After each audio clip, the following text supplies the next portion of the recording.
इस बीच अमेरिकी राष्ट्रपति डोनाल्ड ट्रंप ने कहा कि ईरान अमेरिका की न्यूक्लियर डील की शर्तों को मानने जा रहा है, जिस वजह से दोनों देशों में डील होने की संभावना है। न्यूक्लियर डील को लेकर के दोनों देशों में रविवार को ही बातचीत हुई है।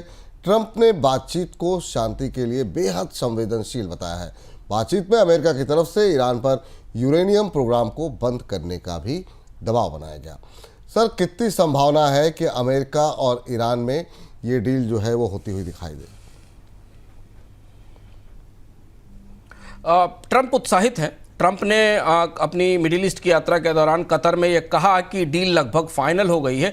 ईरान उतना उत्साहित नहीं है। ईरान की तरफ से नपी-तुली प्रतिक्रिया आई है। ईरान ने कहा है कि बातचीत का चौथा राउंड ठीक रहा है, प्रगति आगे दिखाई दे रही है, लेकिन कई सारे कॉम्प्लिकेटेड जटिल मुद्दे हैं जिन्हें सुलझाने की जरूरत है। डील के ब्यौरे बाहर नहीं आए, पर डोनाल्ड ट्रंप जिस तेजी से संधियां, शांति संधियां करने की कोशिश में लगे हुए हैं और जिस तरीके जैसी तैयारी उन्होंने कर रखी है, उस हिसाब से बाजार मान रहा है कि ईरान और अमेरिका के बीच एक शुरुआती सहमति बन सकती है। इस शुरुआती सहमति के असर से ईरान का जो न्यूक्लियर कार्यक्रम है वो शांतिपूर्ण प्रयोगों के लिए जारी रखने की छूट भी मिल सकती है सीमाओं में, और जो सैंक्शंस लगे हुए हैं ईरान पर उन्हें भी हटाया जा सकता है, उन्हें भी रिलैक्स किया जा सकता है। और फिर उन सैंक्शंस हटने के बाद बाजार में ईरान, जो कि दुनिया के 5 सबसे बड़े तेल उत्पादकों में, उसका तेल आना शुरू होगा। और इसीलिए हमने कल इस डील की खबर आने के बाद, इस डील पर डोनाल्ड ट्रंप के उत्साह और विश्वास की और संभावनाओं की खबर आने के बाद ब्रेंट की कीमतों में